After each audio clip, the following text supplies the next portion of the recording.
Un poema de amor. Tenemos un montón de fósforos en nuestra casa. Los tenemos a mano, siempre.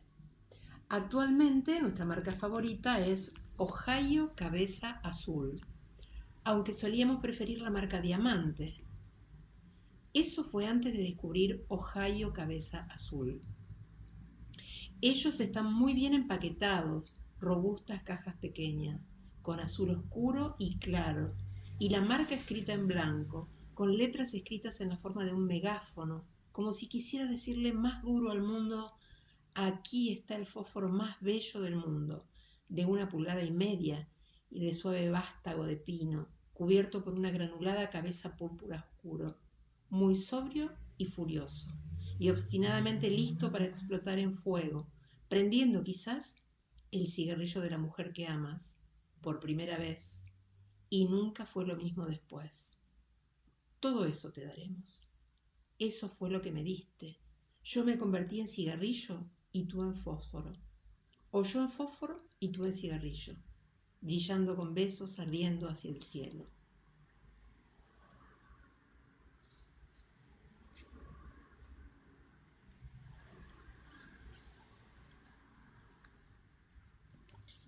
Y como hablamos de la poesía de lo cotidiano, voy a leer un par de poemas de Tomás Boazo que ya leí en otra oportunidad. Tomás Boazo es un poeta rosarino. Uno de ellos dice: vas delante mío, no me ves. Nuca rubia, pelo caballo, por eso te lo cuento a vos. No me escuchás, envuelta en la música que inyectan en tus oídos los auriculares, y que se ramifica, se divide como el río, las plantas y los meses, las partículas que se mueven hacia el átomo en el que vuelven a montarse. Vuelo fuerte, nado bajo, no es lo mismo quieto que parado, los ritmos parecidos en los que caminamos. Vas delante mío, no me ves. Se podría decir que te sigo. Y el otro poema de Tomás dice: di vuelta a los parlantes para escuchar al revés la música. Los di vuelta para que la música saliera de ellos al revés y me hiciera escuchar algo que no hubiera escuchado nunca.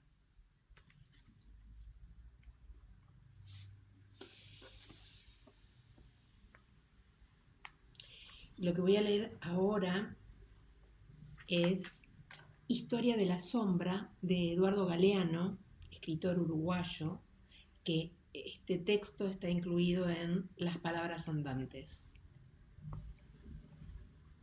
Historia de la sombra. El primer sabor que recuerda fue una zanahoria. El primer olor, un limón cortado por la mitad.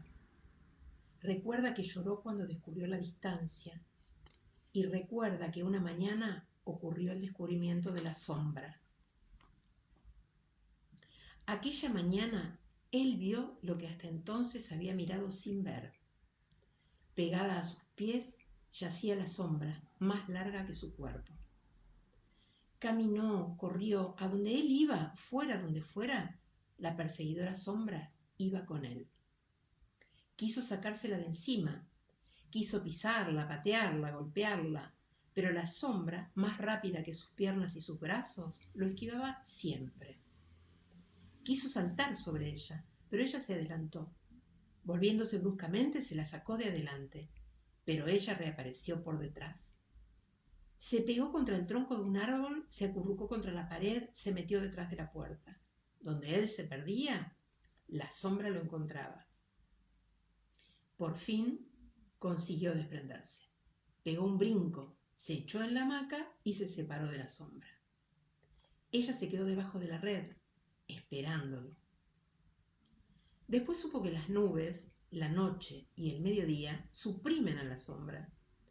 Y supo que la sombra siempre vuelve, traída por el sol, como un anillo en busca del dedo o un abrigo viajando hacia el cuerpo. Y se acostumbró. Cuando él creció, con él creció su sombra, y él tuvo miedo de quedarse sin ella. Y pasó el tiempo, y ahora, cuando se está achicando, al cabo de los días de su vida, tiene pena de morirse y dejarla sin él.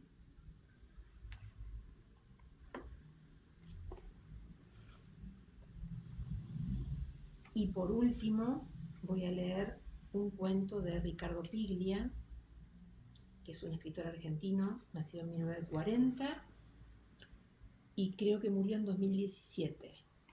El cuento se llama El gaucho invisible. El Tape Burgos era un troperito que se había conchavado en Chacabuco para un arreo de hacienda hasta Entre Ríos. Salieron a la madrugada y a las pocas leguas se les vino encima una tormenta. Burgos trabajó a la par de todos para que no se desparramaran los animales, y al final salvó a un ternero guacho que se había quedado clavado en un costado con las patas abiertas en medio del viento y de la lluvia. Lo levantó sin bajarse del caballo y lo acomodó en la montura. El animal se debatía y Burgos lo sujetó con una sola mano y después se metió entre la tropa y lo dejó a salvo en el piso. Lo hizo para mostrar su destreza, casi como una compadrada, y enseguida se arrepintió, porque ninguno de los hombres lo miró ni hizo el menor comentario. Olvidó el incidente, pero lo fue ganando la extraña sensación de que los otros tenían algo contra él. Solo le hablaban si tenían que darle una orden, y nunca lo incluían en las conversaciones. Actuaban como si él no estuviera. A la noche se iba a dormir antes que nadie, y tirado entre las mantas los veía reír y hacer chistes cerca del fuego. Le parecía vivir un mal sueño. En sus 16 años de vida no se había encontrado nunca en una situación igual. Había sido maltratado, pero no ignorado y desconocido. La primera parada larga fue en Azul, a donde llegaron bien entrada la tarde de un sábado. El capataz dijo que iban a pasar la noche en el pueblo y que seguirían viaje a mediodía. Metieron los animales en un campito al que todos llamaban el corral de la iglesia en la entrada del pueblo. Se decía que antiguamente se levantaba una capilla en ese lugar, pero que los indios la habían destruido en el Malón Grande de 1867. Quedaban unas paredes al aire que servían de tapia para el corral donde se encerraban los animales. A Burgos le pareció ver la forma de una cruz entre los ladrillos donde crecían los yuyos. Era un hueco de luz en la pared, marcado por la claridad del sol. Se la mostró entusiasmado a los otros, pero ellos siguieron de largo como si no lo hubieran oído.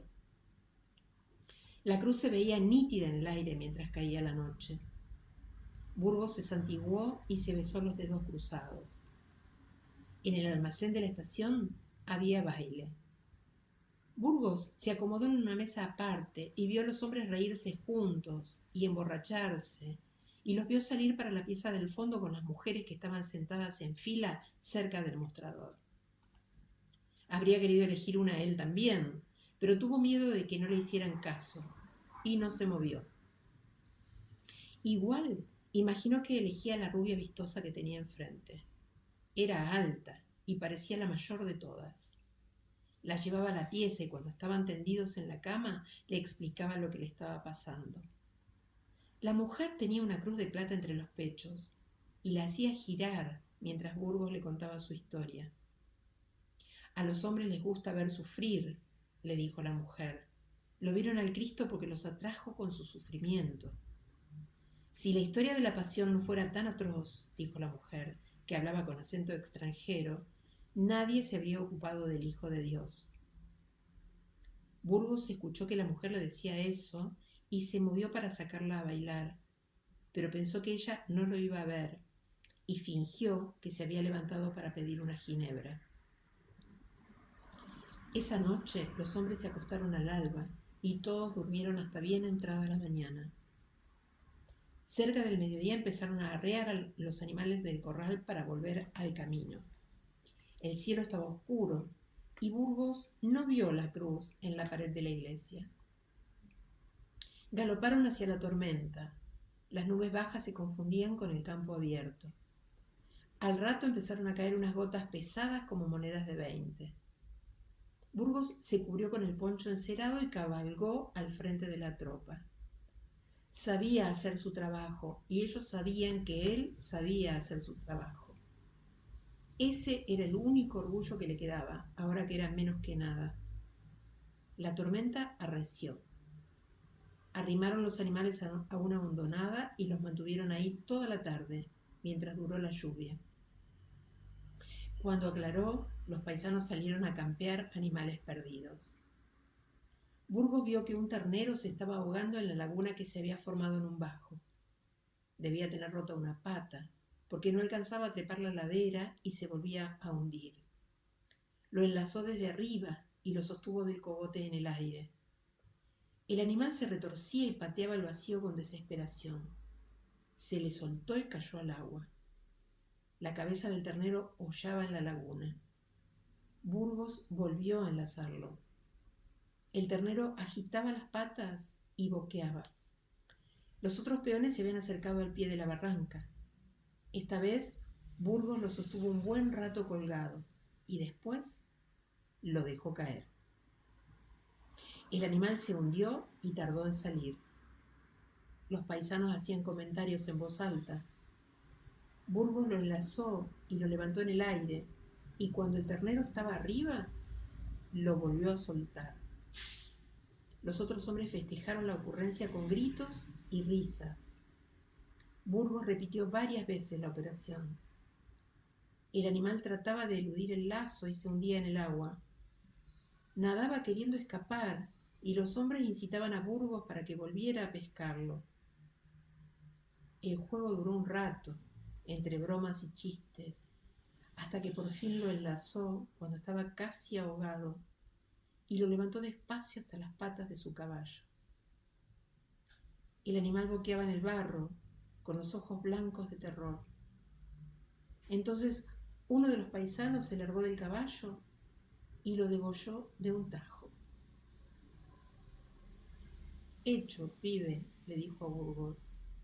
«Esta noche comemos asado de pez». Todos se largaron a reír, y por primera vez en mucho tiempo, Burgos sintió la hermandad de los hombres.